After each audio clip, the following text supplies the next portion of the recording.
وقال الذين لا يعلمون لولا يكلمنا الله أو تأتينا آية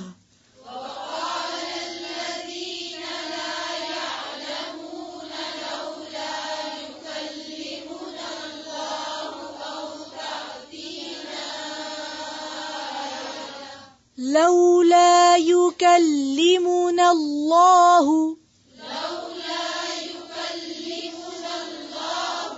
أو تأتينا آية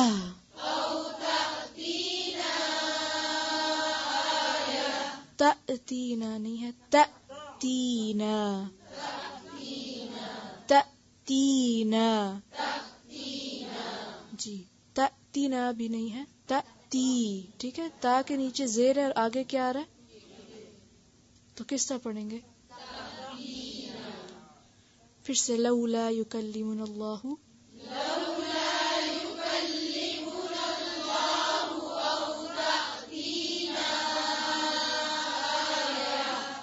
آیا،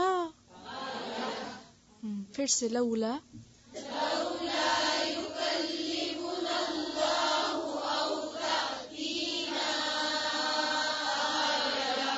آية كذلك قال الذين من قبلهم مثل قولهم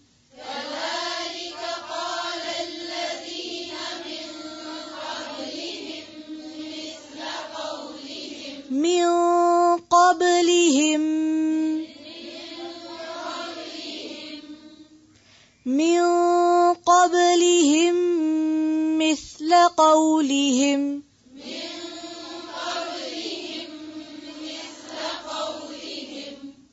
تشابهت قلوبهم قد بينا الآيات لقوم يوقنون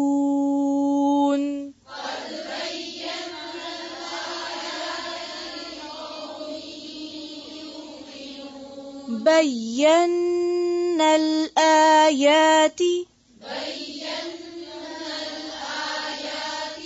قد بينا الآيات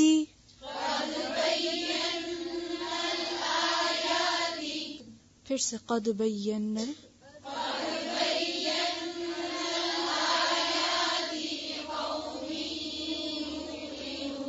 لقوم يوقنون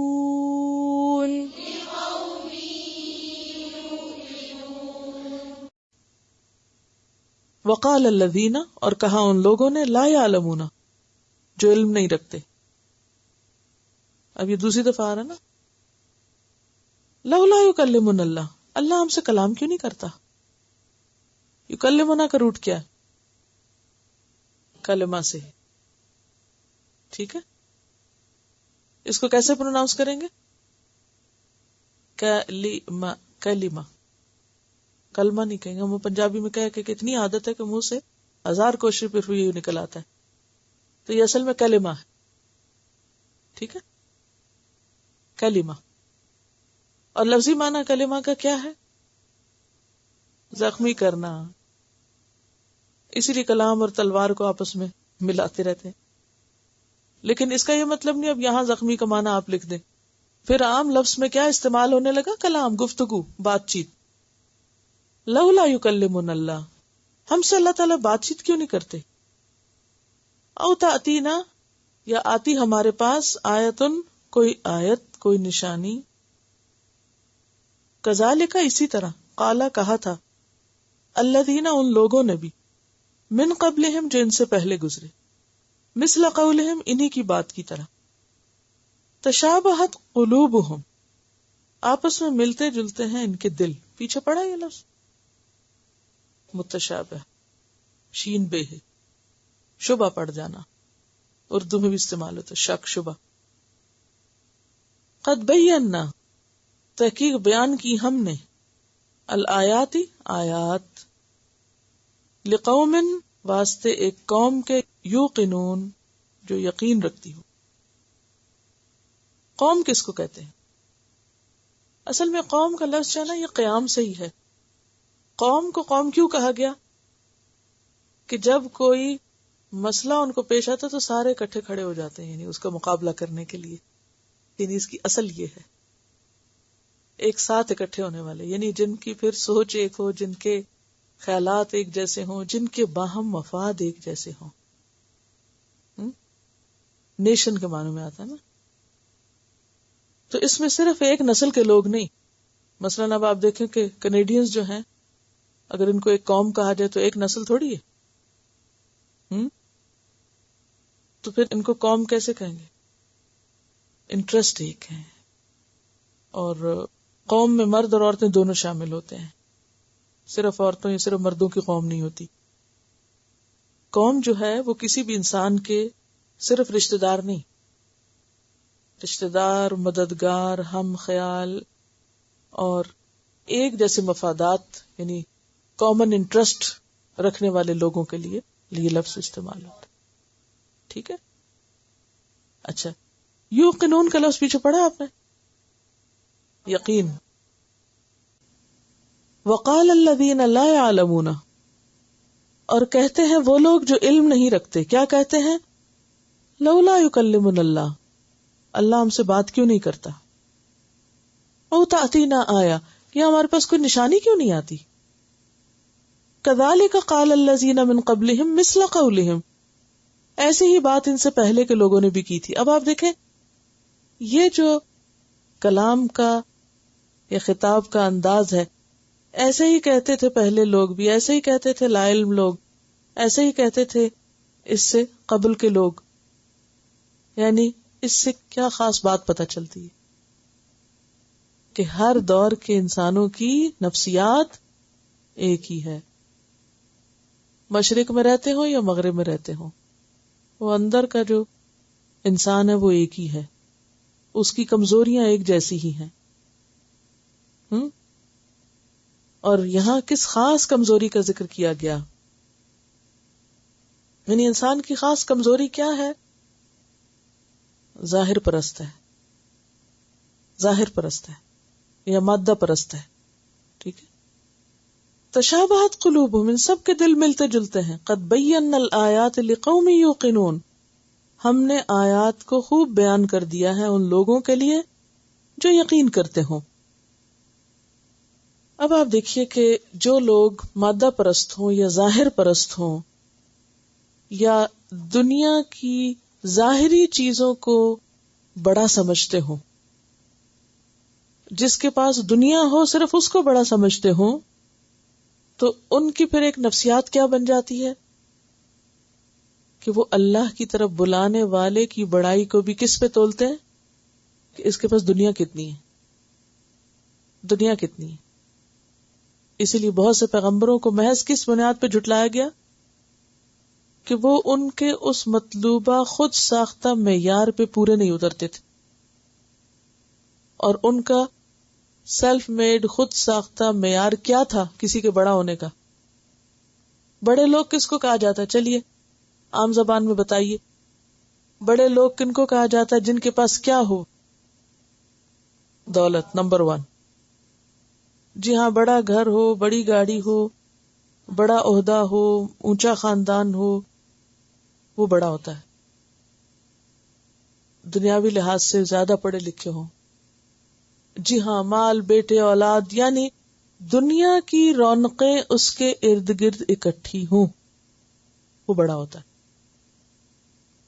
اب دنیا کی رونقوں میں سب چیزیں آ جاتی ہیں، یعنی مال، گھر، اولاد، عزت، شہرت، علم، یہ ساری چیزیں جن کو دنیا کی زینت یا دنیا کی رونق کہا جاتا ہے، ورلڈلی اٹریکشنز جو ہیں.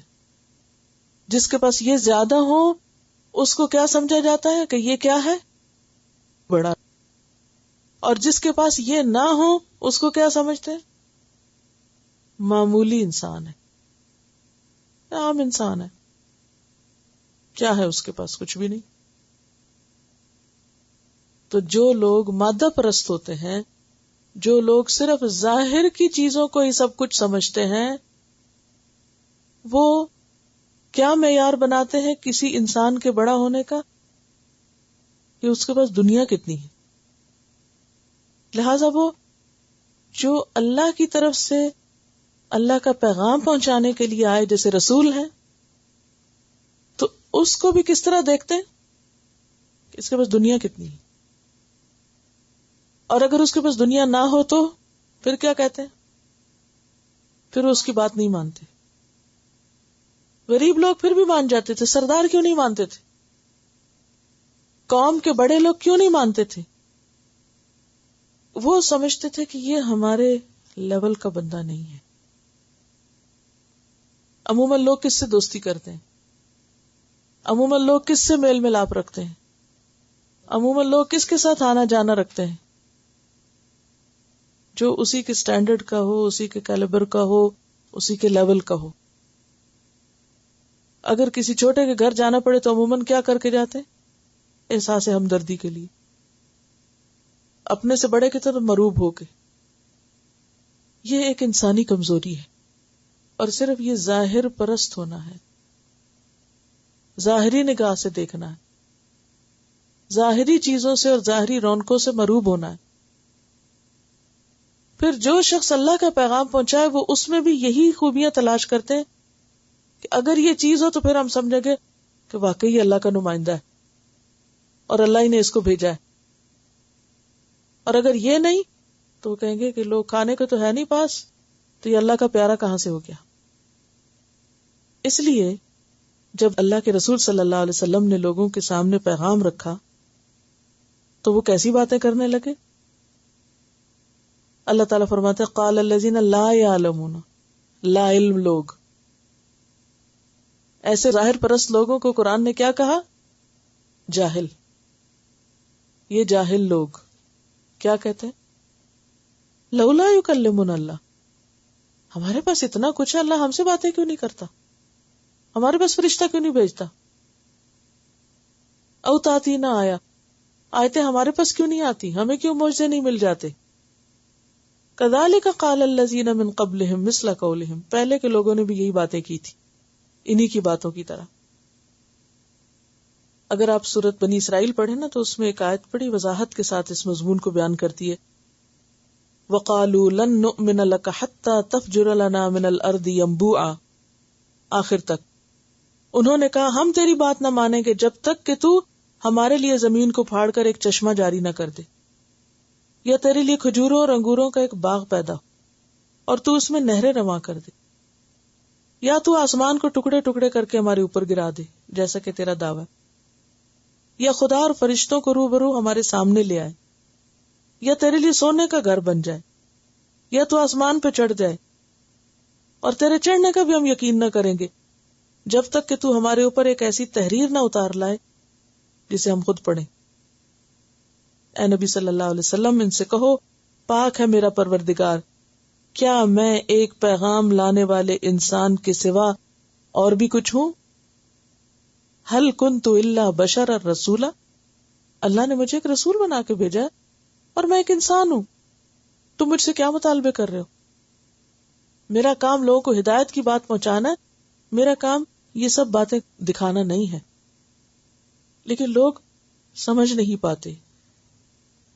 تشابہت قلوبہم، ان کی ایک ہی سوچ ہے سب کی. قد بینا الآیات لقوم یوقنون، ہم نے نشانیاں بیان کر دی ہیں ایسے لوگوں کے لیے جو یقین کرتے ہوں.